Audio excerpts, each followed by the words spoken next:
La historia de Canadá, en opinión de este autor, es un libro con 3 secciones: conflicto intertribal, ambición política y expansión industrial. Cada sección se compone de muchos capítulos en los que se narran las hazañas, aventuras, triunfos y tragedias de los personajes que la protagonizan. Y un número sorprendente de capítulos están salpicados de anécdotas con las que nuestra comprensión actual de la realidad resulta difícil de conciliar. Cada industria canadiense tiene sus historias de lo inexplicable. Pescadores, balleneros y marinos mercantes que faenaban en las aguas del Atlántico contaban historias de serpientes marinas, faros encantados y barcos fantasma. Los buscadores del metal amarillo durante la gran fiebre del oro del siglo XIX hablaban de minas perdidas, mundos perdidos y monstruos relegados al basurero de la prehistoria. Los granjeros y ganaderos tienen sus historias de ovnis, los leñadores sus historias de salvajes y los mineros sus historias de fantasmas subterráneos. De todas las historias extrañas asociadas a la industria canadiense, las más fascinantes son las historias olvidadas nacidas del comercio más antiguo y emblemático del Gran Norte Blanco. Historias de fantasmas, animales extraños, clarividencia y magia india. Los misterios del comercio canadiense de pieles. Entre las fuentes más ricas de historias extrañas ambientadas en las tierras salvajes canadienses se encuentran los escritos de un comerciante de pieles del siglo XIX, llamado George Nelson, cuya carrera abarca uno de los periodos más interesantes de la historia del comercio de pieles canadiense. George Nelson nació el 4 de junio de 1786 en la ciudad de Montreal, Quebec. Pasó la mayor parte de su infancia en la ciudad de William Henry, en el Bajo Canadá, actual Sorel Tracy, Quebec, donde su padre, un inmigrante inglés, trabajaba como maestro de escuela. Como la mayoría de los habitantes de William Henry en aquella época, la madre de Nelson era una refugiada lealista británica que había huido de Nueva York a Canadá durante la Revolución Americana. Sus padres le proporcionaron una buena educación clásica, como demuestra la calidad de sus escritos en los numerosos diarios, cartas y memorias que escribiría más tarde. En un recuerdo posterior, Nelson describió el delirio que le produjo la llegada de los voyageurs a William Henry. Estos, escribió, se distinguían fácilmente por su aire alegre y altivo, como hombres que habían afrontado peligros y conquistado dificultades de las que solo ellos eran capaces. La forma libre e irreflexiva en que despilfarraban su dinero no era la menor de las maravillas para aquellos que no estaban familiarizados con la influencia del ejemplo y el hábito de la irreflexión tan natural en una vida errante. En 1802, varios meses antes de cumplir los 16 años, Nelson viajó a Montreal y consiguió un puesto como empleado en la XY Company, un pequeño sindicato de comercio de pieles que se había escindido de la mayor Northwest Company, NWC, pocos años antes. Sus filas habían sido reforzadas recientemente por Sir Alexander Mackenzie, el célebre explorador escocés que remó a lo largo del gran río Mackenzie del Norte en 1789. Curiosamente, entre el grupo de hombres de la compañía X-Pieces con los que Nelson partió de Lachine, en la isla de Montreal, había 2 reclutas novatos que se forjarían una reputación considerable en las tierras salvajes de Norteamérica. Samuel Black, de 22 años, que exploraría gran parte de lo que hoy es el norte de la Columbia Británica en nombre de la NWC, y William Morrison, del que se dice que fue el primer hombre blanco que puso los ojos en el lago Itasca, cabecera del río Mississippi. Nelson describió su posterior viaje desde Lahaina hasta Grand Portage, en el extremo occidental del lago Superior, en una reminiscencia posterior titulada Un invierno en el Valle de St. Croix, publicada póstumamente en el número de marzo de 1947 de la revista Minnesota History. Este relato contiene varias viejas leyendas de voyageurs que Nelson aprendió de sus compañeros franco-canadienses. Poco después de salir de Lachine, los viajeros se detuvieron a presentar sus respetos en la Capilla de Santa Ana, situada en el extremo occidental de la isla de Montreal, una antigua tradición voyageur, ya que Santa Ana es la patrona de los voyageurs. Una vez cumplido su cometido, Nelson y sus compañeros abandonaron el río San Lorenzo y remontaron el Ottawa en canoas de corteza de abedul. En un porteo del río Ottawa llamado Grand Calumet, los voyageurs franco-canadienses que manejaban las canoas contaron a Nelson un extraño suceso que, según decían, había tenido lugar allí en 1759, justo antes de la conquista británica de Canadá, cuando las zonas comerciales del llamado País Alto, que rodeaba los grandes lagos, seguían en manos de los franceses. Según se cuenta, un día de verano, un grupo de viajeros que regresaban de Fort Michilimackinac, en el extremo norte de la península baja de Michigan o del Grand Portage, estaban transportando su canoa y sus pieles por el Grand Calumet cuando se toparon con una gran partida de guerra iroquesa. De las filas iroquesas brotó una cacofonía de gritos de guerra que helaban la sangre, lo que provocó que los franco-canadienses saltaran a su canoa y remaran desesperadamente río abajo, precipitándose de cabeza en los espumosos rápidos que sortea el sendero del Gran Calumet. Solo un pobre viajero no pudo subir a la canoa por culpa de un talón magullado. Todos naturalmente elevaron plegarias, escribió Nelson, e invocaron misas por su liberación. Fueron transportados sanos y salvos, ni siquiera hicieron agua. El siguiente portage estaba a solo unos cientos de metros de distancia. Escaparon y se dirigieron a Montreal con la mayor expedición. Los iroqueses corrieron también hacia el extremo inferior y los vieron llegar al portage. Cuando los valientes iroqueses se preparaban para atacar a los voyageurs, se dieron cuenta de que una mujer alta, vestida de blanco, estaba de pie en la proa de su canoa, como guiándola a través de la corriente. Los franco-canadienses también vieron esta aparición y creyeron que se trataba de la Virgen María, hija de su patrona Santa Ana, sospechando que la mujer de blanco debía de ser una especie de protectora divina. Los guerreros iroqueses concluyeron que un asalto a los voyageurs sería tan infructuoso como impío, y abandonaron su persecución. Fue una huida milagrosa, concluyó Nelson. Ciertamente era verano y las aguas estaban bajas, sin embargo, ninguna barca canoa, incluso en aguas muy bajas, puede resistir las furiosas conmociones. 10 días después, un grupo de Montreal regresó al Grand Calumet para rescatar al solitario viajero que había quedado atrás. Tras muchas pesquisas, escribió Nelson, lo encontraron muerto en un agujero que él mismo había cavado con un remo. Murió de hambre, de enfermedad y de miedo. Algunos dicen que el cuerpo aún no estaba del todo frío.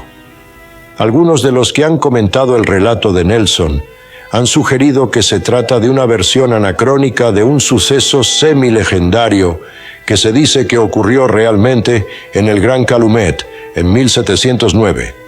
Según esta historia, que tiene varias versiones, el desafortunado viajero que quedó atrás en el camino era un franco-canadiense llamado Jean Cadieux.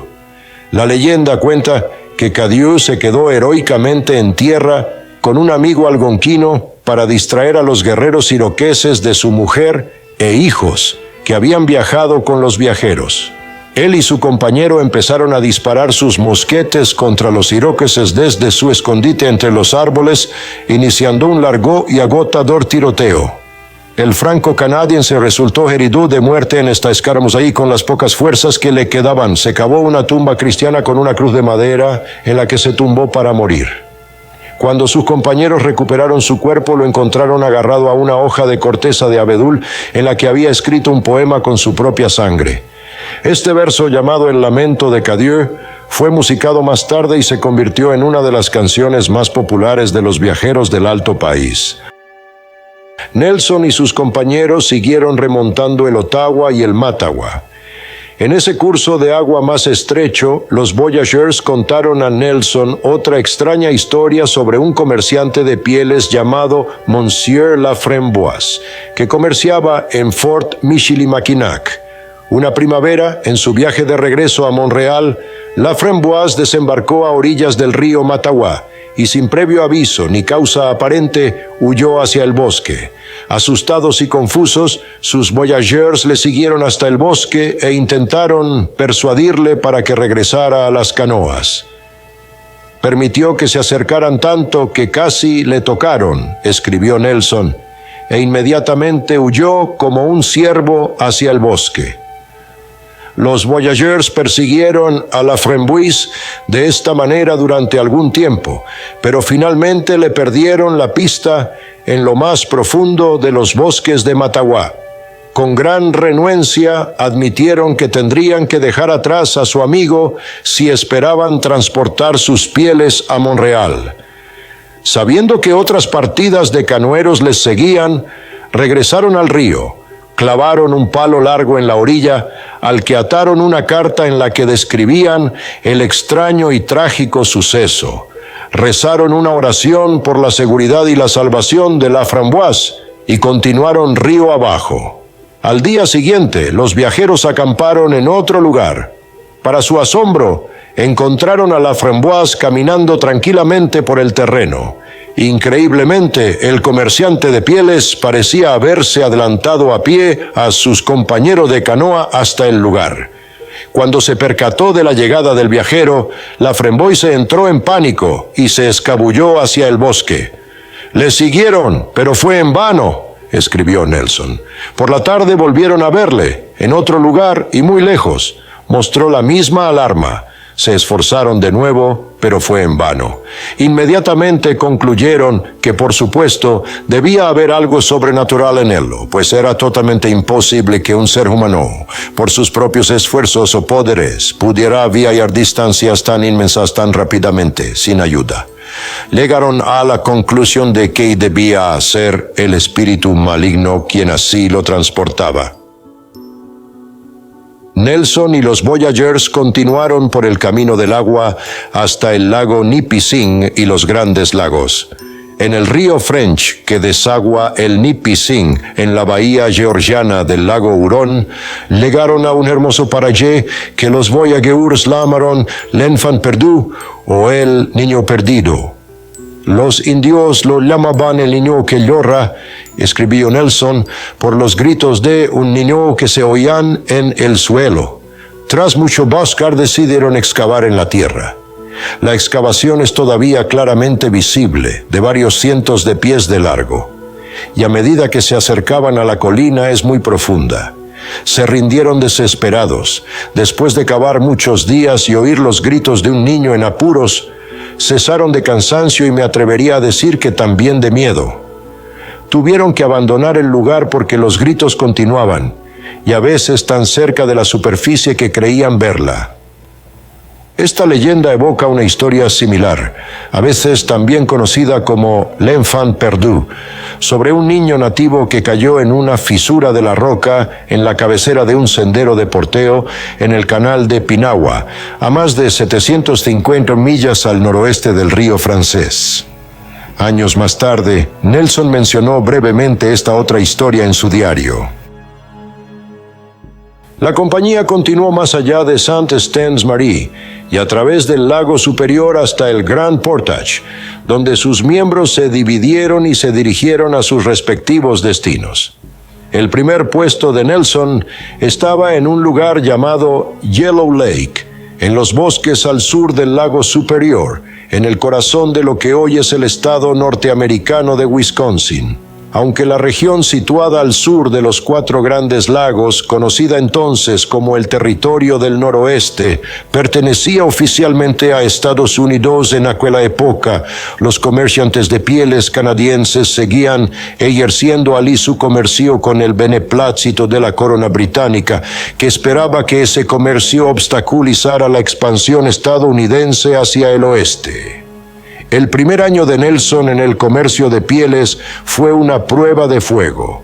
Aunque no era más que un adolescente novato, gracias a su educación, fue puesto a cargo de experimentados viajeros franco-canadienses, muchos años mayores que él, y se le impuso el servicio sin ninguna formación ni orientación. Tanto sus subordinados como los nativos con los que comerciaba se aprovechaban de su inexperiencia. Los primeros eludían sus obligaciones por pereza o cobardía, y los segundos, normalmente bajo los efectos del alcohol, le extorsionaban con la amenaza de la violencia. Un cazador y guía nativo llamado Lecomis, del que Nelson dependía en gran medida, le obligó a casarse con su hija adolescente, un compromiso que Nelson se resistía a asumir por miedo a provocar el disgusto y la mala opinión de su superior, Sir Alexander Mackenzie. Nelson documentó sus tribulaciones tanto en un diario de la época como en un recuerdo de 1836 que los historiadores llaman el Diario de Sorel, en el que a menudo comentaba que había tenido suerte de cometer sus errores en el distrito de Wisconsin y no en el norte, donde tanto el país como sus habitantes eran menos indulgentes. La primera experiencia verdaderamente extraña de Nelson en el comercio de pieles ocurrió la noche del 28 de noviembre de 1803, durante su segunda temporada en Wisconsin, en la que estuvo a cargo del puesto de la compañía Xibisendo en el río Chippewa. Esa noche, un temeroso cazador Ojibwa llamado Chubby visitó su tienda y le rogó que le dejara entrar. El joven comerciante de pieles accedió e invitó al cazador a tumbarse sobre una manta en el interior. Sin que Nelson lo supiera, Chubby acababa de cometer un asesinato y se escondía de los vengativos parientes de su víctima. Cuando era niño, el padre de Chubby había sido asesinado por otro Ojibwa, un cazador altivo y fornido con el que los demás miembros de la banda temían cruzarse. En aquella época, la costumbre Ojibwa dictaba que los familiares de una víctima de asesinato tenían el derecho y la responsabilidad de vengar al difunto matando al propio asesino o a un miembro de su familia. Sin embargo, como Chubby no tenía familiares varones adultos capaces de llevar al asesino ante la justicia, el asesino se libró de su crimen. Chubby llegó a la madurez abriendo caminos y compartiendo fogatas con el asesino de su padre, esperando en secreto el momento de tener la fuerza, el valor y la oportunidad de vengarse. Aquella noche del otoño de 1803, Chubby vio al asesino de su padre charlando y bebiendo con su propio hermano.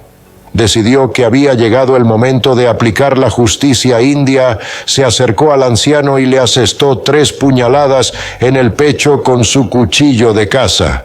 Mortalmente herido, el asesino de mediana edad sacó su propio cuchillo y acuchilló al hermano de Chubby, con el que había estado charlando, sospechando que era el culpable. Al darse cuenta de su error, el moribundo apuñaló a Chubby en el costado izquierdo bajo las costillas. El anciano persiguió a Chubby durante un corto trecho antes de desplomarse y sucumbir a sus heridas. Chubby se dirigió a la tienda de Nelson y pidió al comerciante de pieles que le diera cobijo, temeroso de que los parientes del muerto no tardaran en buscarle.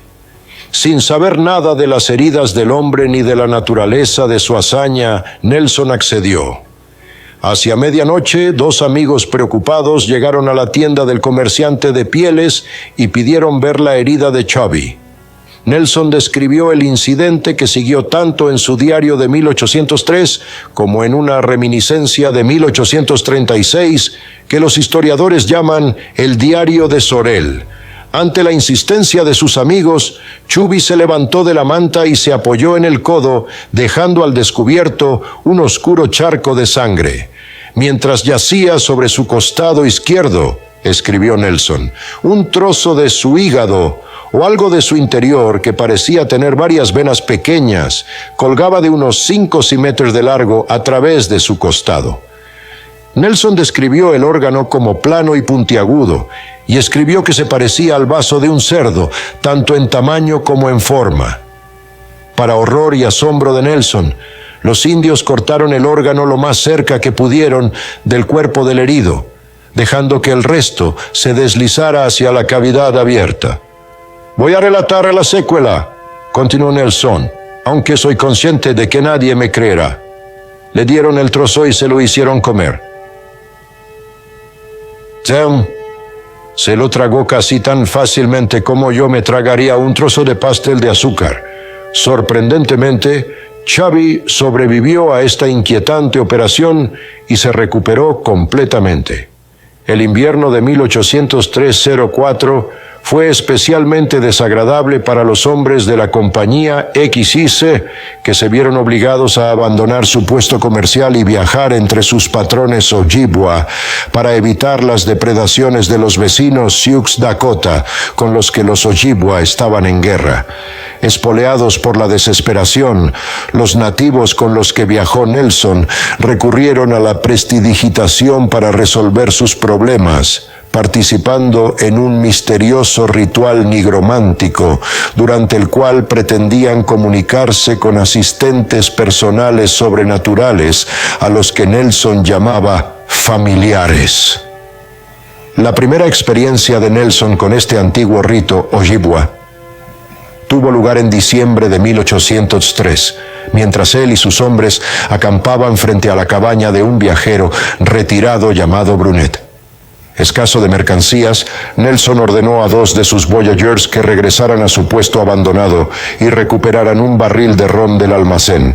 Cuando los hombres no regresaron el 14 de diciembre, 7 días después de la fecha prevista para su llegada, un viejo indio se ofreció a ver qué les había ocurrido a cambio del precio de una cuerda de tabaco de 2 metros de largo. Sabiendo que el anciano tenía fama de excelente prestidigitador, Nelson aceptó. Aquella noche, después de que el resto del campamento se hubiera retirado a dormir, el viejo indio entró en su propia tienda y preparó su medicina, trabajando, como insistía, en que debía hacer sin ningún espectador. A la mañana siguiente salió de su tienda y declaró que los 2 hombres desaparecidos regresarían ese día al mediodía. Describió con todo detalle el lugar en el que habían acampado la noche anterior y afirmó que habían encontrado dificultades en el camino, que habían estado a punto de ahogarse y que hacía tiempo que habían agotado sus provisiones. Pero están bien, concluyó, y traigan el ron. Al día siguiente, los 2 viajeros llegaron a la cabaña con un barril de ron. Su campamento resultó ser exactamente como lo había descrito el viejo indio, y efectivamente habían estado a punto de ahogarse y perdido todas sus provisiones durante el viaje, tal como predijo el prestidigitador. A medida que avanzaba el invierno, Nelson y sus hombres, junto con sus vecinos Ojibwa, empezaron a pasar hambre. Teníamos una pequeña reserva de provisiones secas, explicaba Nelson en una carta de 1825 a su padre, escrita décadas después del suceso, y pescamos algunos peces 1 o 2 veces, pero éramos tantos que pronto nos quedamos cortos, ya que en la franja de terreno que atravesábamos no había más animales que algunos osos rezágados. Pero estos animales en esta época no se podían encontrar a pesar de todos los esfuerzos de nuestros cazadores. A principios de febrero de 1804, ante la insistencia de las mujeres Ojibwa con las que viajaba, Nelson se dirigió al curandero de la banda y le pagó 1,5 libras de tabaco para que le asegurase el éxito de la caza mediante la adivinación. Durante 3 noches seguidas, el curandero fumó su pipa, agitó su sonaja y rezó a los espíritus, asegurando después a la compañía que matarían un oso al día siguiente. Sin embargo, A pesar de las esperanzadoras predicciones del chamán, los cazadores regresaban cada noche al campamento con las manos vacías. «Había otro indio con nosotros», escribió Nelson, «pero acampaba solo, con su familia. Este indio, que me apreciaba mucho, me llamaba con frecuencia y me daba una parte de lo que tenía para comer.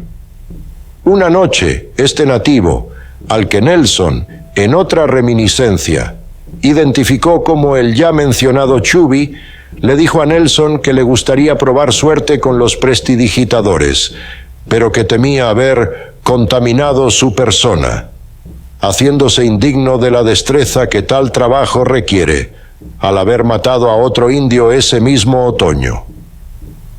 No obstante, Chubby tenía esperanzas de que sus familiares, es decir, sus guías espirituales, le permitieran hacer conjuros por cuenta de los comerciantes de pieles.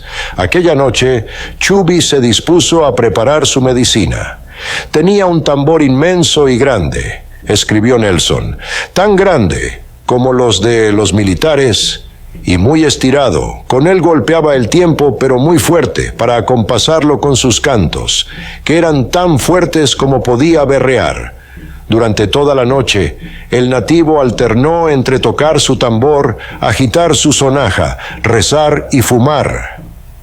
Al amanecer, salió de su tienda y declaró que 2 indios en particular, el suegro de Nelson, Lecomis, y su hijo, matarían un oso cada uno ese día. Le dijo al hijo que encontraría a su oso rápidamente, dándole indicaciones precisas sobre su ubicación.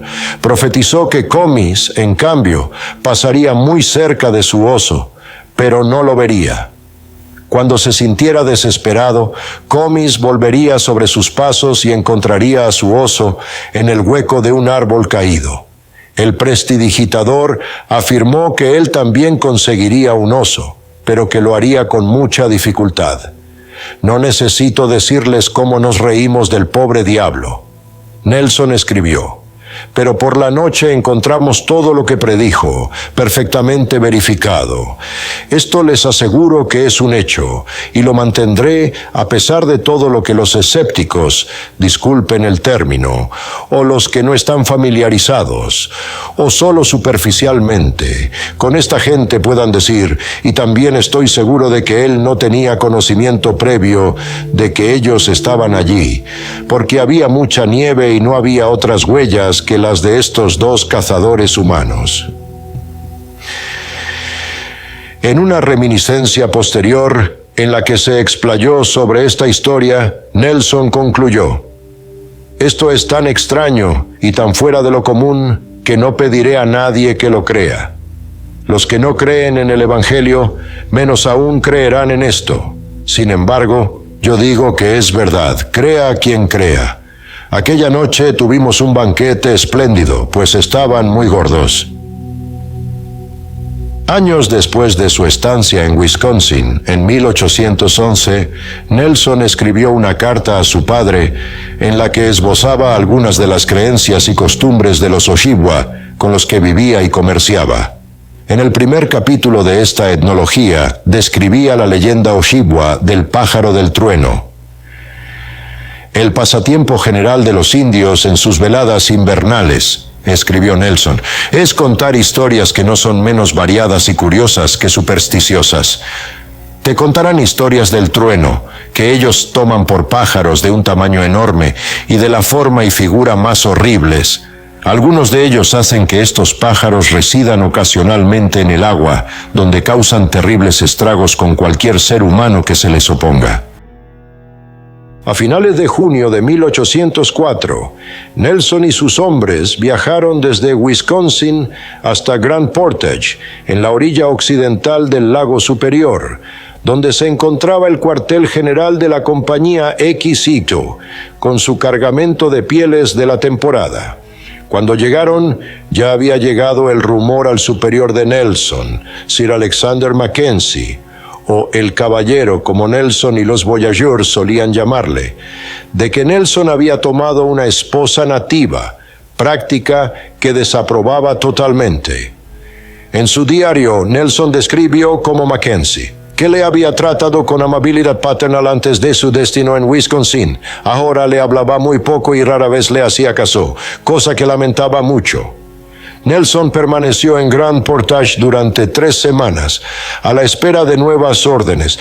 En un recuerdo posterior, escribió: «El caballero me mandó llamar, me reprendió de una manera verdaderamente paternal, porque había tenido tiempo de examinar mis maneras, y me dijo que me preparara para entrar en el lago Winnipeg del Norte. Le di las gracias como era mi deber, y estoy seguro de que vio en mis ojos que no había tanta culpa en mí después de todo». La palabra norte atravesó mi alma como una espada. Con toda mi ambición de encontrarme con peligros, esta palabra fue como un disparo. También el lago Winnipeg, donde toda nuestra gente sufría tanto cada año, donde tantos habían muerto de hambre en todas sus formas más espantosas, no estaba calculado para tranquilizarme, yo que había sufrido tanto el año anterior en aquel hermoso país de Rive de Sotto. No creo que haya recuperado el dominio de mi espíritu después de eso.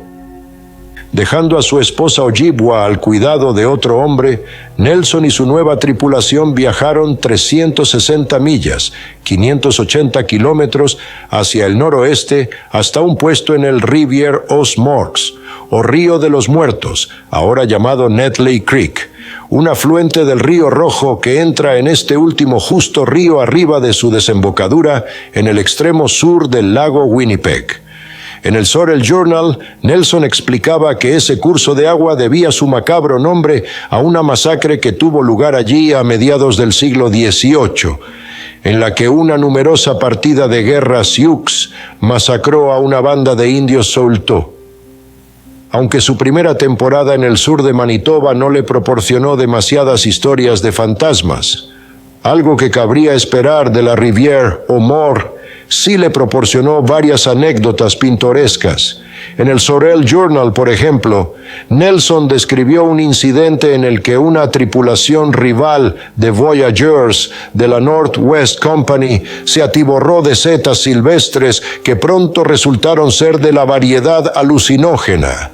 Esa misma temporada, algunos de sus hombres, sin su conocimiento, se vengaron de una banda de Swampy Cree que había intentado asesinarlos encontrando un barril de ron que habían escondido en el bosque, bebiendo la mitad de su contenido y rellenándolo con su propia orina. En la temporada de 1804-1805 también tuvo lugar un acontecimiento más importante. Poco después del traslado de Nelson, Simon McTavish, cofundador y socio principal de la Northwest Company, murió en Montreal, lo que provocó que la empresa de Nelson, la XY Company, se dejara reabsorber de nuevo por la Northwest Company. Así, Nelson y sus hombres se encontraron trabajando para y junto a sus antiguos rivales. Nelson pasó la temporada de 1805-1806 trabajando en un puesto en la orilla sur del lago Dubonnet, a unas 26 millas, 42 kilómetros, al sureste del lago Winnipeg, en un lugar conocido hoy como la playa de Wendigo. Aunque el diario que escribió durante ese tiempo es poco más que un relato cronológico de las tareas, a menudo mundanas, necesarias para mantener el puesto del Lac Dubonnet en buen funcionamiento, salpicado de algunas aventuras espeluznantes, hace frecuentes referencias a l'Île du Wendigo o Isla de Wendigo. Esta lengua de tierra de medio kilómetro de longitud, situada cerca del extremo oriental del lago, recibe su nombre de una oscura leyenda nativa que exploraremos en breve. Al año siguiente, Nelson fue trasladado a un nuevo puesto en la desembocadura del río Dauphin, a unas 145 millas, 233 kilómetros al noroeste, en la orilla occidental del lago Winnipeg. Antes de partir, ayudó a William Mackay, socio de la Compañía del Noroeste, a exhumar esqueletos del cementerio de Bas-de-la-Rivière, no lejos de Rivière-aux-Morts. La Compañía del Noroeste había decidido reconstruir el puesto en esa zona, llamado Fort Alexander, y Mackay llegó a la conclusión de que el antiguo cementerio era el lugar ideal para edificarlo. Desde entonces, de vez en cuando se producían misteriosos incendios en la cocina del fuerte, que llevaron a un propietario de la NWC casi a la desesperación. Nelson y compañía emprendieron el viaje hacia el río Dauphin a principios del otoño de 1806. Por el camino, se encontraron con un terrible accidente que culminó en la primera experiencia extraña de Nelson en Manitoba. La mañana del 12 de septiembre de 1806, Nelson se reunió con sus hombres alrededor de una hoguera mientras el cocinero les preparaba el desayuno. Trágicamente, uno de sus viajeros había confundido un barril de pólvora de 50 libras con un barril de azúcar y lo había dejado junto al fuego.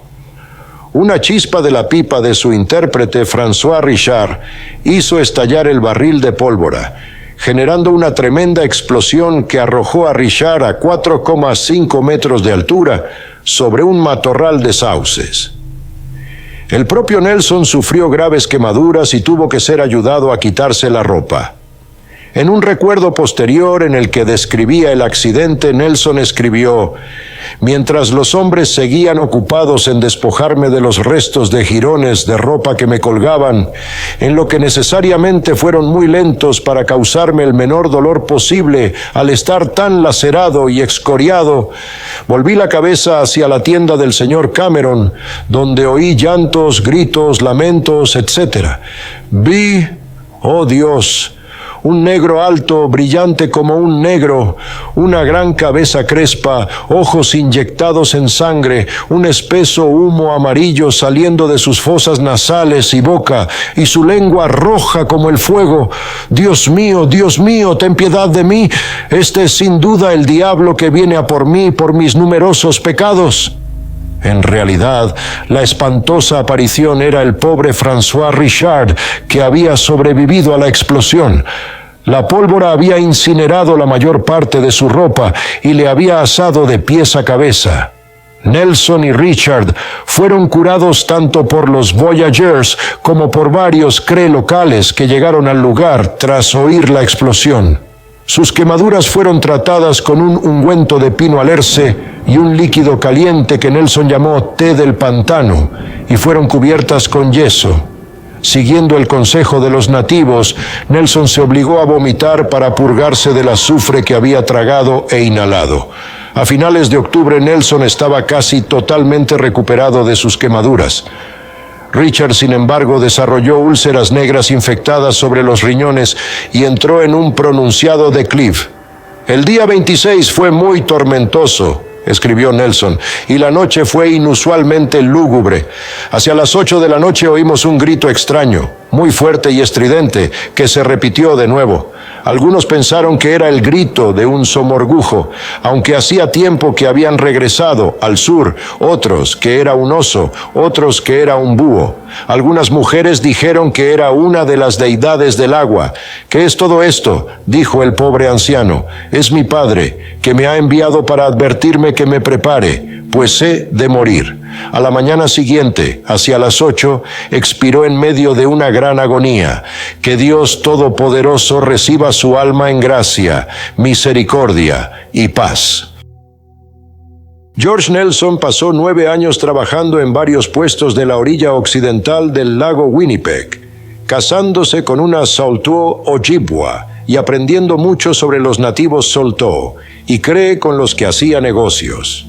Documentó sus aventuras en el lago Winnipeg en su diario y en reminiscencias posteriores, mencionando varias experiencias extrañas que no podía explicar.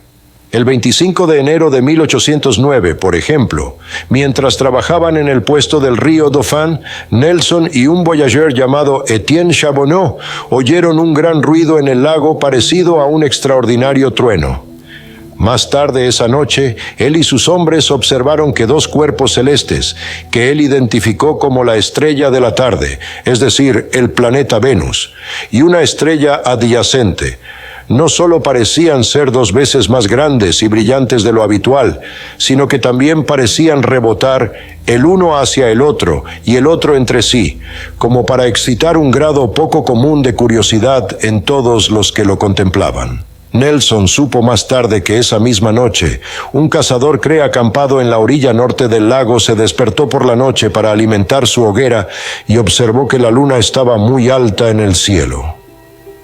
Menos de media hora después, tras echar un poco de leña al fuego y fumar en pipa, el Cree se sorprendió al ver que la luna se hundía bajo el horizonte. Otro suceso insólito ocurrió la noche del 20 de febrero de 1811 en el puesto del río Dauphin. Varias horas antes del amanecer, uno de los voyageurs de Nelson, llamado Jean-Baptiste Larocque, se despertó al mismo tiempo que su esposa Ojibwa y vio una misteriosa figura encorvada que se acercaba al cuerpo dormido de su camarada, Joseph Bertrand de Rocher. Asustado, Larocque le dio la espalda. Al parecer, el espectro percibió este movimiento y dirigió su atención hacia el voyageur y su esposa, inclinándose sobre la pareja encogida antes de desvanecerse en el aire. Larocque y su esposa quedaron tan conmocionados por la experiencia que se negaron a abandonar la cama hasta que un viajero holandés llamado Jean-Baptiste Welles encendió un fuego en el camarote. Este extraño suceso resulta aún más espeluznante si se tiene en cuenta que ocurrió en plena epidemia de una misteriosa fiebre hemorrágica que azotaba el país y hacía sangrar a sus víctimas por la boca y los ojos. En esa época, la Compañía del Noroeste desarrolló una feroz rivalidad con la Compañía de la Bahía de Hudson, HBC, el antiguo sindicato inglés de comercio de pieles que había controlado la cuenca de drenaje de la Bahía de Hudson desde su fundación en el siglo XVII. Nelson aborrecía la duplicidad y la agresividad despiadada que esa competencia despiadada exigía a sus participantes. El demonio de la ambición, como dijo en una de sus reminiscencias antes mencionadas, nos perseguía, cegaba nuestro buen juicio y aguzaba nuestro ingenio solo para oponernos, molestarnos y herirnos mutuamente.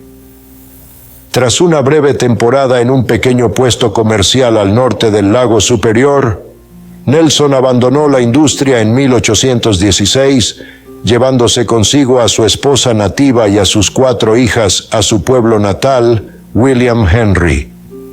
La necesidad financiera obligó a George Nelson a reincorporarse a la Compañía del Noroeste 2 años más tarde, tras lo cual fue puesto a cargo de una sucesión de puestos comerciales en lo que hoy es el norte de Manitoba. Sus traslados le llevaron gradualmente hacia el este, a lo que hoy es el norte de Saskatchewan. En 1821, cuando la Compañía del Noroeste, a instancias de la corona británica, se fusionó con la Compañía de la Bahía de Hudson, Nelson fue destinado a Cumberland House, un puesto de la HBC en el río Saskatchewan, en lo que hoy es el centro-este de Saskatchewan. En otro de sus diarios, Nelson documentó su viaje desde Fort William a su nuevo puesto, siendo Fort William el antiguo cuartel general de la Compañía del Noroeste en la orilla occidental del lago Superior, situado en la actual bahía de Thunder, Ontario. Un hito interesante que encontró por el camino fue una enorme impresión de un perro en una colina conocida hoy como la Montaña del Perro, que era visible desde el Grande Portage de Chien, o el Portage de los Grandes Perros. Esta misteriosa formación que los antropólogos modernos han calificado de montículo efigie aparece en los diarios y memorias de varios otros comerciantes de pieles, siempre acompañada de diferentes leyendas nativas que pretenden explicar su origen.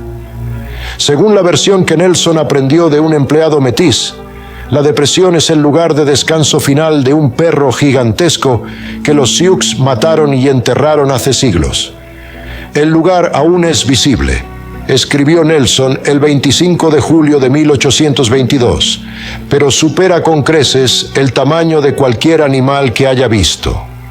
Después de un año en Cumberland House, Nelson se encontró a cargo de Fort Lac-La Ronge, un puesto en lo que hoy es el centro norte de Saskatchewan, donde ahora se encuentra la ciudad de La Ronge. En ese solitario puesto del norte, en el corazón del vasto bosque boreal de Canadá, en lo que sería el ocaso de su carrera como comerciante de pieles, George Nelson escribió una notable serie de cartas a su padre, William Nelson, en las que describía las creencias espirituales de los indios Ojibwa, Cree y Chipewyan, con los que había vivido durante 2 décadas. Estas cartas contienen asombrosas historias de animales extraños y fenómenos sobrenaturales que Nelson escuchó de sus amigos nativos, junto con muchas de las experiencias inexplicables del propio Nelson en las tierras salvajes del norte. En la primera carta a su padre, supuestamente escrita en la primavera o principios del verano de 1823, Nelson describía el ritual de la tienda agitada, un rito nigromántico por el que los Cree y los Ojibwa pretendían entrar en comunión con espíritus inhumanos con el fin de adquirir conocimientos ocultos. Nelson escribió que el armazón de la tienda en sí, en la que se lleva a cabo el ritual, se componía normalmente de entre 6 y 8 postes, cada uno de ellos de unos 8 o 9 pies de largo y 2 o 2,5 pulgadas de diámetro, dispuestos para formar un cilindro de unos 3 pies de diámetro. A cada poste se le quitan las ramas, se afilan en punta en un extremo y se clavan 1 o 2 pies en el suelo. Una vez hecho esto, los postes se rodean con 3 o 4 aros que se atan firmemente a cada uno de ellos. Una vez montado el armazón de la tienda, se cubre con pieles o hule y se deja una abertura en la parte superior. El curandero elegido para celebrar la ceremonia se desnuda hasta quedar en taparrabos y se ata de pies y manos. A veces las ataduras se aplican con tanta fuerza que el chamán queda arrugado. A continuación, el ayudante del curandero levanta la cubierta de la tienda e introduce al chamán en su interior con su sonajero. Algunos curanderos, al entrar en la tienda, empiezan a cantar. Otros pronuncian un discurso invitando a los espíritus presentes en la zona a entrar en la estructura. Tras un periodo de tiempo que puede ser tan corto como 5 minutos o tan largo como varias horas, las cuerdas con las que estaba atado el curandero salen despedidas de la parte superior o inferior de la tienda, aterrizando justo en el regazo del ayudante que las ató. Es entonces cuando el diablo entra en acción, escribió Nelson.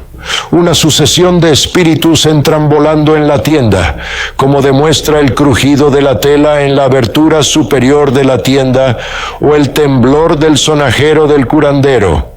Cuando alguno entra, escribió Nelson, la cabaña se mueve de la manera más violenta. A menudo he pensado que sería derribada o arrancada del suelo. Según los informantes de Nelson, algunos curanderos eran tan poderosos que sus tiendas temblorosas requerían 2 paredes concéntricas de postes, cada una de ellas rodeada por aros bien sujetos. Así dispuestas, escribió el comerciante de pieles, parecen estar más allá del poder de 3 o 4 hombres para moverlas.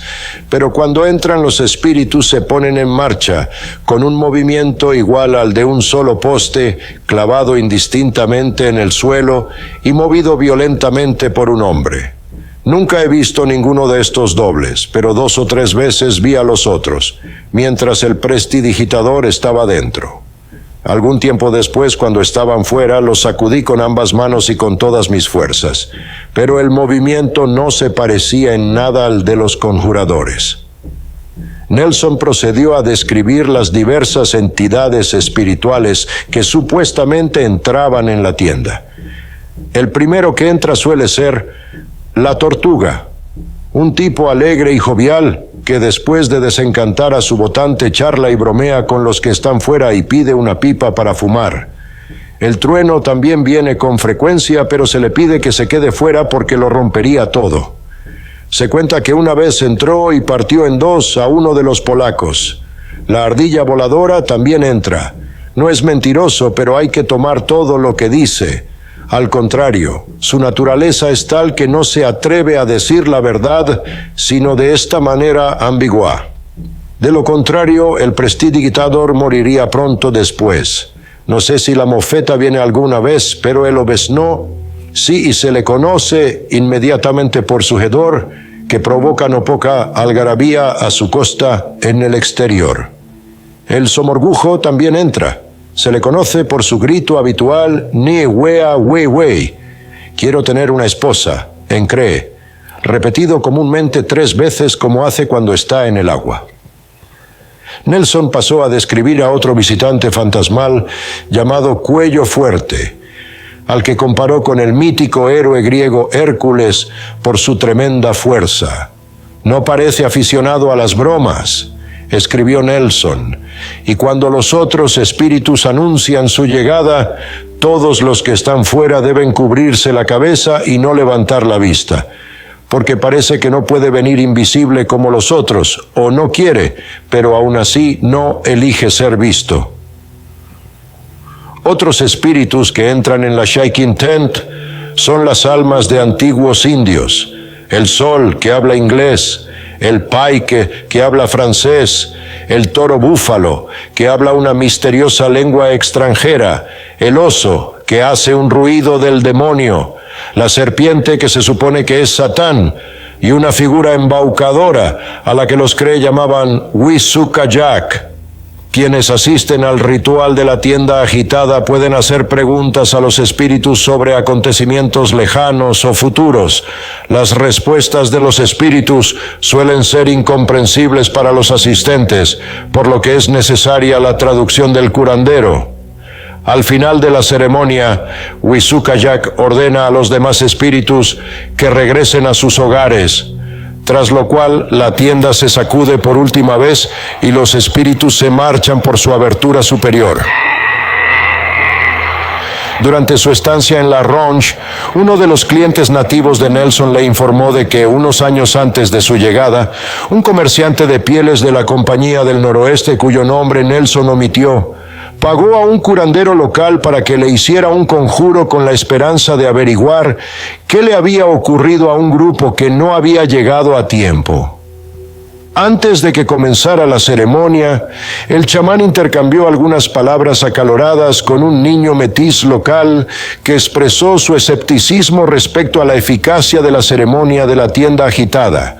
Los curanderos entraron en la tienda y empezaron a invocar a los espíritus. Al cabo de unos minutos, los que estaban fuera de la tienda pudieron oírle gritar en voz alta, como asustado y sorprendido. Increíblemente, su voz parecía elevarse en el aire cada vez más alto, hasta que desapareció de la percepción.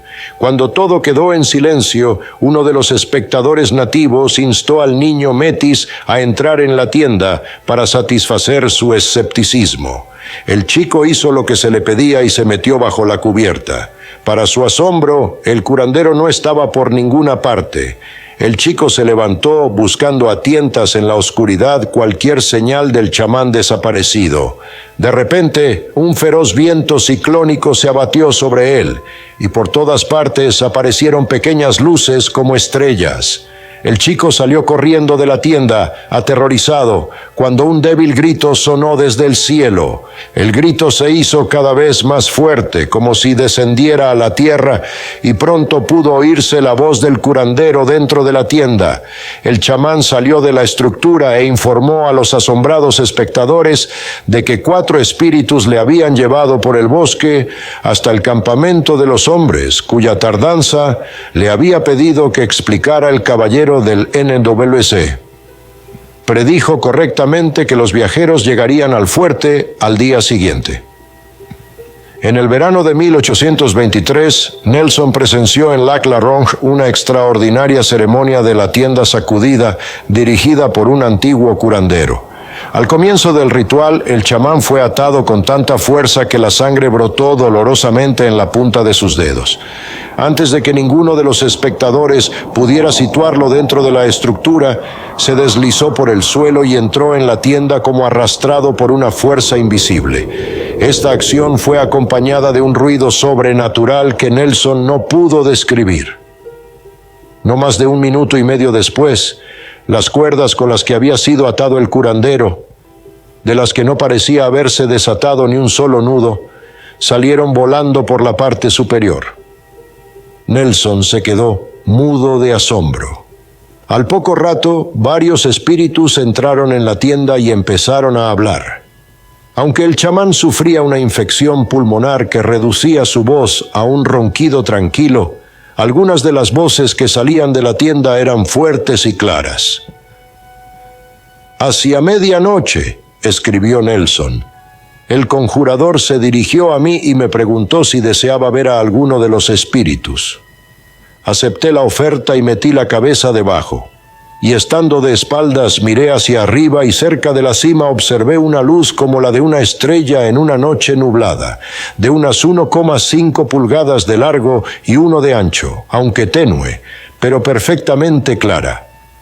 Un poco después de la 1 a.m., uno de mis hombres miró, con varios indios, y vio varias luces pequeñas del tamaño de la uña del pulgar. Unos minutos antes de las 2 a.m., dieron otra sacudida al marco y salieron. Al final de su relato, Nelson concluyó: «Estoy plenamente convencido, tanto como de que estoy en la existencia, de que los espíritus de algún tipo entraron real y virtualmente, algunos verdaderamente terroríficos, pero otros de nuevo de un carácter bastante diferente». En una carta posterior, Nelson describió otra asombrosa historia de la tienda temblorosa que le contó un indio Cree. Un verano, muchos años atrás, el indio en cuestión había viajado a otro campamento Cree a unas 300 millas de su casa para visitar a unos amigos. Durante esta estancia, se encontró con un viejo conocido que le pidió que le comprara los objetos de su fajo de medicinas, que es una bolsa de piel en la que se guardan los objetos de la suerte o sagrados, llamados medicinas. El viajero hizo lo que le pedía, pero el nativo sospechó erróneamente que le estaba ocultando su medicina, más poderosa, y se enfadó. El nativo reprendió al viajero y le advirtió que algún día pagaría por su egoísmo. Con la esperanza de poner la mayor distancia posible entre él y su disgustado conocido, el viajero regresó a casa. Más tarde, aquel mismo invierno, el narrador dormía profundamente en su propia cabaña cuando soñó que su alma abandonaba su cuerpo y sobrevolaba el bosque hasta el país que había visitado el verano anterior. Se vio a sí mismo acercándose a un campamento indio y entonces observó, con un estremecimiento de horror, que su alma era atraída hacia una tienda temblorosa. El indio se esforzó con todas sus fuerzas para evitar entrar en la ominosa estructura. Mientras luchaba, oyó una voz amistosa, que supuso que era la de un espíritu benévolo, que prohibía al prestidigitador que estaba dentro de la tienda hacer nada malicioso al alma del indio. Temeroso, al parecer, de las consecuencias de la desobediencia, el prestidigitador soltó el alma. Inmediatamente el indio se despertó en su propia cabaña, bañado en sudor, con los miembros sujetos a la fuerza por 2 hombres y varias mujeres. Le dijeron que, mientras dormía, había saltado de la cama y se había paseado por la cabaña con las más espantosas agonías y convulsiones, como si estuviera bajo la influencia de algún hechizo. El verano siguiente, el indio regresó al lejano campamento de sus amigos, donde se enteró de que el nativo al que había vendido sus medicinas el año anterior le guardaba rencor y había intentado atraer su alma a su tienda de sacudidas en el momento exacto en que había sufrido su horrible pesadilla. En otra de sus cartas a su padre, escrita a principios de abril de 1823, George Nelson describía una entidad sobrenatural llamada Pahkak, o esqueleto, que los Cree temían encontrarse en los bosques. Se creía que estas entidades eran los fantasmas de quienes morían en estado de emaciación, ya fuera por inanición o tuberculosis, y aparecían en forma de esqueletos con piel. En la época en que se escribió la carta, Nelson hospedaba a un indio enfermo que afirmaba haber tenido varios encuentros aterradores con estas entidades.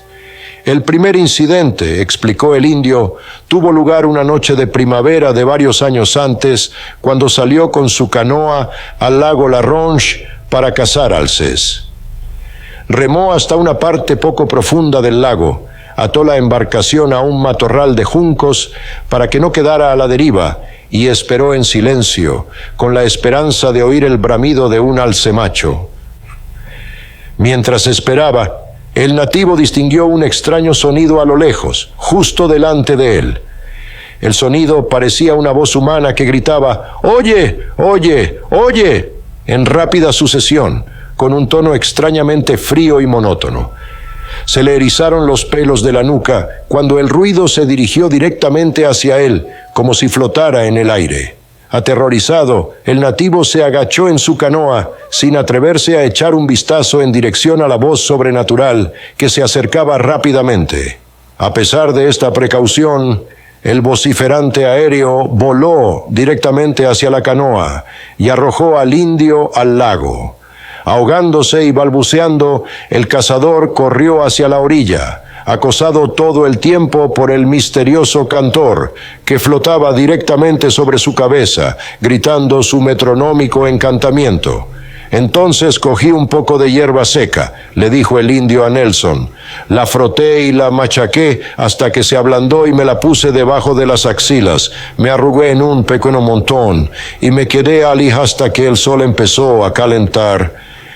Durante toda la noche, el cantor se cernió sobre el indio, manteniendo su grito incesante antes de marcharse finalmente al amanecer. El segundo encuentro del nativo con una entidad semejante tuvo lugar mientras cazaba castores con un amigo. La pareja se aventuró lejos del campamento y tras matar 6 castores, encendieron un fuego crepitante y decidieron dormir bajo las estrellas. Me desperté por la noche, contó el indio a Nelson, y me quedé muy sorprendido al ver a un hombre sentado en el lado opuesto del fuego, apoyando la cabeza en ambas manos y con los codos sobre las rodillas, aparentemente muy pensativo y hosco. No tenía más que piel y huesos, ni la menor partícula de carne, y tenía pelo en su huesuda cabeza. Empujé suavemente a mi amigo y le dije que mirara a aquel desconocido. Ambos estábamos muy agitados por el miedo y no sabíamos qué hacer. No teniendo más remedio, me levanté. Pensando que venía a pedirme algo de comer, cogí un castor, lo corté en 2 y le presenté la mitad. No se dignó mirarlo. Yo tenía mucho miedo. Entonces se me ocurrió cortarlo en bocados, que después de presentárselos arrojé al fuego. Así hice con todo, y cuando terminé, se levantó y se alejó pacíficamente por el aire. El tercer encuentro del nativo tuvo lugar la noche del 31 de marzo de 1823, varios días antes de que Nelson escribiera su carta. A altas horas de la noche, escribió Nelson, fue sacado violentamente de su cama, de modo que su esposa, que yacía a su lado, se despertó y con dificultad lo mantuvo en el suelo. Poco después, la cabaña en la que dormía la pareja se sacudió violentamente.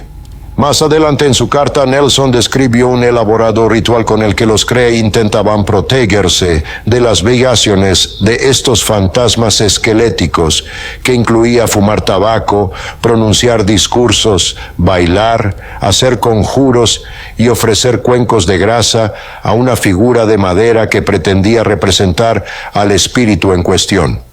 En muchas de sus cartas, George Nelson describió las versiones Cree y Saulteaux de la leyenda del Wendigo, o Witigo, tal y como le habían contado sus amigos indios. Hay un tipo de enfermedad peculiar de los Crees y los Saulteaux, comenzaba Nelson en una de sus cartas, y de la que tienen el mayor temor y horror, y ciertamente no sin la mayor causa. Las consecuencias 49 de cada 50 veces son la muerte, desafortunadamente para muchos, además de los propios sujetos u objetos. Ellos llaman a esto Wendigo, cuyo significado propio es gigante. Baste decir que los Wendigo son de un tamaño poco común. Goliat es un bebé nonato para ellos. Su cabeza alcanza la cima de los álamos más altos, unos 70 u 80 pies. Son de tamaño proporcionado, por supuesto deben ser muy pesados. Su andar, aunque grandioso y majestuoso, a cada paso la tierra tiembla. Con frecuencia persiguen a sus presas de forma invisible, aunque no pueden despojarse tan completamente de todas las comodidades de la naturaleza como para evitar que se conozca su aproximación. Un secreto e inexplicable horror impregna todo el sistema de uno, varios o toda la banda de aquellos a los que persigue. Estos gigantes, por lo que he podido averiguar, residen en algún lugar cerca del Polo Norte e incluso en la actualidad realizan con frecuencia sus inoportunas visitas.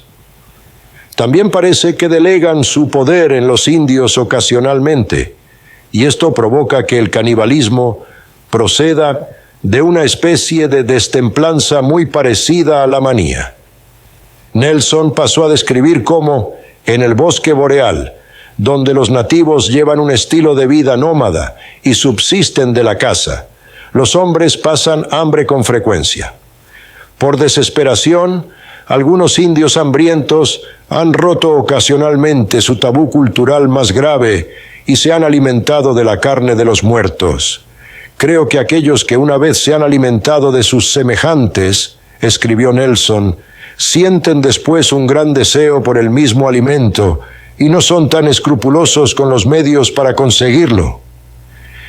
He visto a varios que habían sido reducidos a esta alternativa perturbadora y aunque muchos años después me pareció que había un salvajismo en sus ojos, una confusión en sus semblantes muy parecida a la de los asesinos indultados. Una de las experiencias de Nelson con los Wendigos tuvo lugar el 7 de mayo de 1808, mientras trabajaba en el puesto recién construido en el río Dauphin, en la orilla occidental del lago Winnipeg.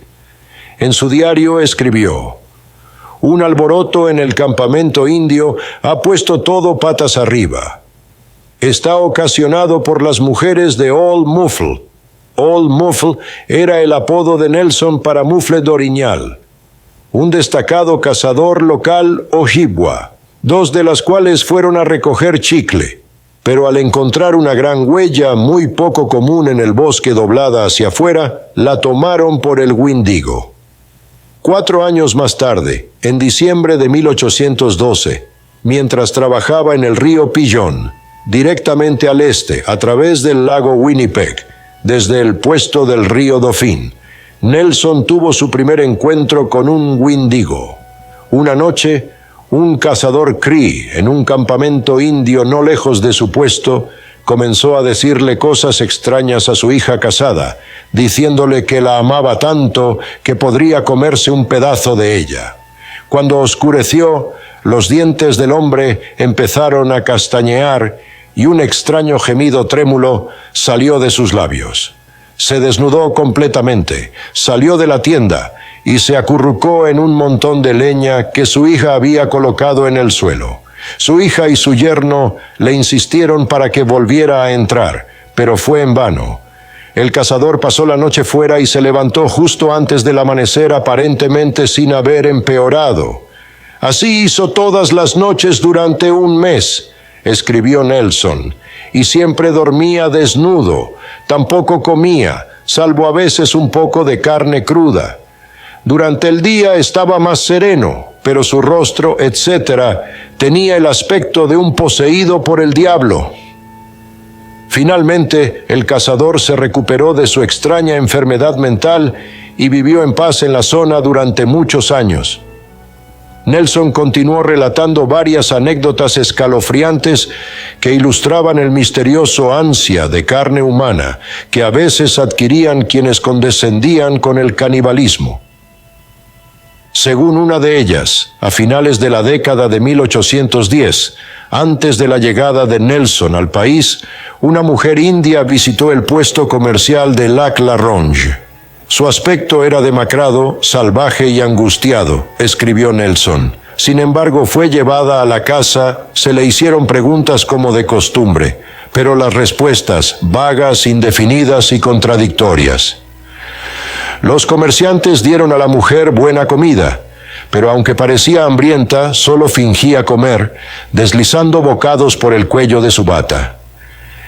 Esto despertó sospechas, escribió Nelson, pero lo que se sumó a esto fue el extraordinario hedor que emitía. Las sospechas de los comerciantes se confirmaron cuando uno de sus perros arrastró un hombro humano harapiento desde el sendero por el que había viajado la mujer. Horrorizados, pero sin pruebas suficientes de que la mujer hubiera cometido delito alguno, dirigieron a su indeseada visitante a un campamento cercano. En cuanto apareció, escribió Nelson, los indios se dieron cuenta inmediatamente de lo que ocurría, pero por caridad, por seguridad y para averiguar la verdad, le dieron de comer, principalmente grasa de tuétano. La mujer rechazó el refrigerio. Procedió a besar y abrazar a los hijos de sus anfitriones como era costumbre, y no pudo ocultar el voraz apetito que esta cortesía despertó en ella. Aquella noche, los hombres de la casa no perdieron de vista a su invitada y durmieron con las armas a mano.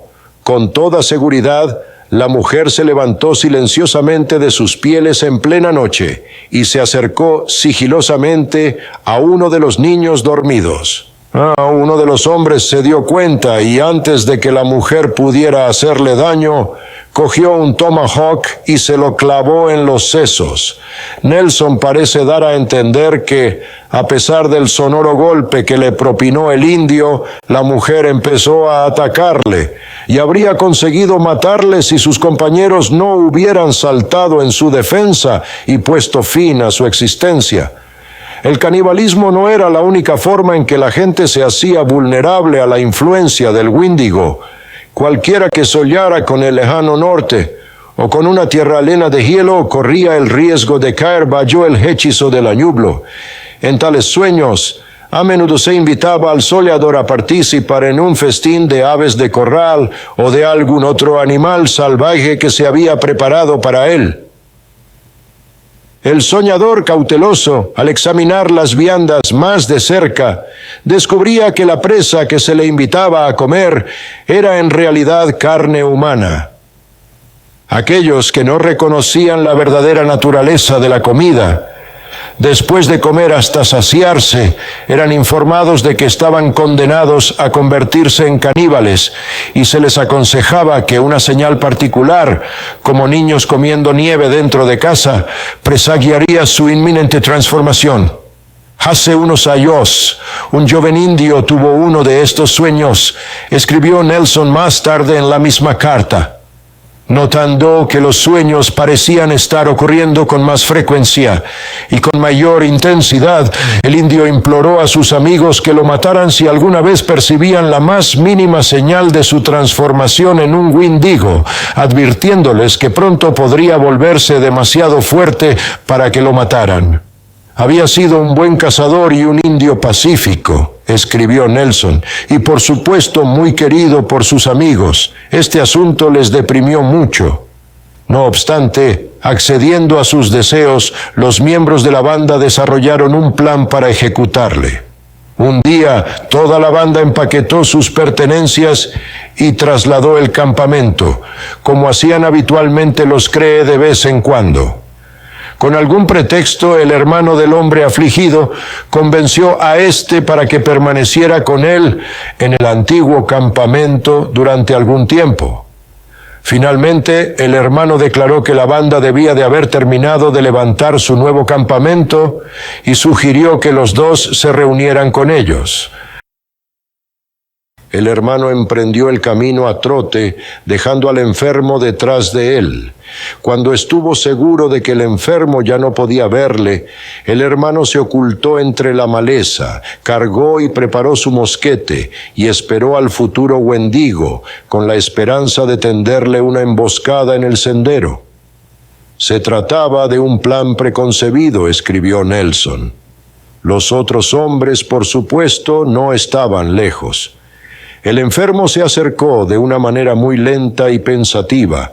Sin embargo, cuando llegó cerca de donde su hermano estaba escondido, se detuvo, miró hacia arriba y gritó: «¿Crees que estás bien escondido de mí, mi hermano? Pero te veo. Está bien que te comprometas. Habría sido mejor para ti, sin embargo, si hubieras comenzado antes.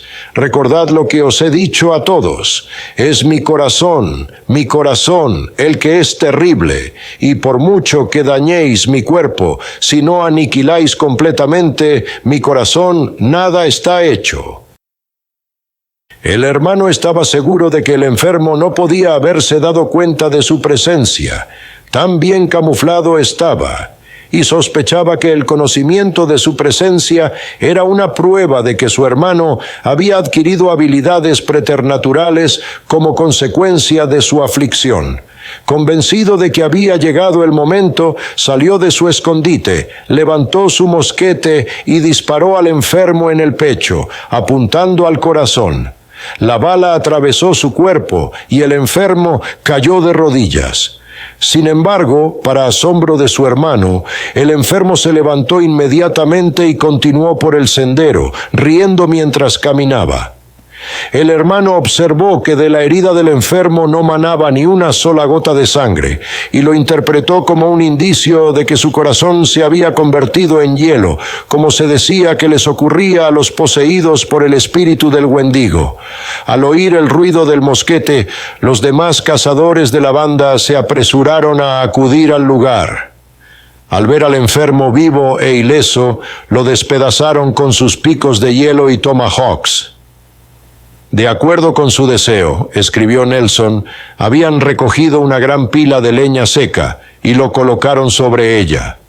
El cuerpo se consumió pronto, pero el corazón permaneció perfecto y entero. Rodó varias veces fuera de la pila. Ellos lo reemplazaron tan a menudo. El miedo cesó, se apoderó de ellos. Entonces, con sus cinceles de hielo, lo cortaron y trocearon en pequeños pedazos, pero aún con dificultad fue consumido. La de George Nelson no fue la única historia canadiense de un Wendigo con un corazón humano que demostró ser extraordinariamente resistente al fuego. Otro comerciante de pieles llamado Philip Gottsell, que trabajó en una zona diferente y para una empresa diferente, describió una historia muy similar en sus propios escritos, pero esa es una historia para otro momento y otro episodio de Misterios del Comercio de Pieles de Canadá.